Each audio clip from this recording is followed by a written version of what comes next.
காட்டுக்குள்ளே இருக்க காட்டேரி தான் இது வந்து பண்ணுது அப்படின்னு நம்பவும் ஆரம்பிக்கிறாங்க. அந்த காட்டுக்குள்ளே இருக்க பேய் அங்கே வாழுற பேர்ட்ஸோட மைண்டை மனசை மாற்றி யோசிக்கிற எபிலிட்டி இல்லாமல் பைத்தியம் பிடிக்க வச்சு சாக தூண்டி தற்கொலை பண்ண வைக்கிறதா அவங்க நம்புகிறாங்க. இது உண்மையா இல்லை வெறும் கட்டுக்கதையான்னு கண்டுபிடிக்க 1960ஸ்க்கு மேலே நிறைய famous bird scientist and enthusiast research பண்ண முன் வராங்க. 1960ஸ்ல சலீம் அலி அப்படின்னு சொல்கிற India's most famous bird scientist ஜட்டிங்காவை ரிசர்ச் பண்ணுறாரு. இந்த நேமை நல்லா ஞாபகம் வச்சுக்கோங்க. சலீம் அலி ரொம்ப நாளாக அப்சர்வ் பண்ணுறாரு.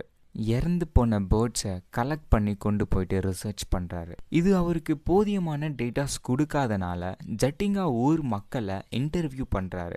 ஸோ இவ்வளோ ஆக்டிவிட்டீஸ் பண்ணி டேட்டாஸ்லாம் கலெக்ட் பண்ணி ரெக்கார்ட் ஸ்டடி பண்ணதில் ஃபர்ஸ்ட் க்ளூ கண்டுபிடிக்கிறாரு. அது என்ன அப்படின்னா, த birds when they arrived were not flying normally. அதாவது அந்த